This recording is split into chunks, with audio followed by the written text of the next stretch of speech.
Hurmatli yurtdoshlar, 13-14 mart kunlari mamlakatimizda umumxalq xayriya hashari o'tkaziladi. Yurtimizga yasharish, yangilanish fasli bahor kirib keldi. Tabiat uyg'ongan pallada diyorimizni yanada obod va ko'rkam bo'lishi uchun barchamiz mas'ulmiz. Yurt obodligi avvalo mahalladan boshlanadi shiori ostida bo'lib o'tadigan keng ko'lamli obodonlashtirish ishlarida faol bo'ling.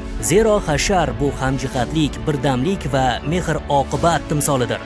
Ushbu ezgu an'ana orqali mahallalarimiz fayzli bo'ladi.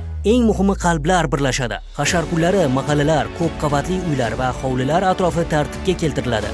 Ko'chalar, xiyobonlar, ziyoratgoh va qabristonlar obod qilinadi. Bolalar maydonchalari ta'mirlanadi, daraxtlarga ishlov berilib, yangi ko'chatlar ekiladi. Shuningdek, ijtimoiy himoyaga muhtoj kishilar holidan xabar olinib, ularning uy-joy sharoitlarini yaxshilashga amaliy ko'mak ko'rsatiladi. Barchangizni ushbu umumxalq xayriya hasharda faol ishtirok etishga, o'z mahallangiz, ko'changiz va hovlingiz obodligi yo'lida munosib hissa qo'shishga chorlaymiz.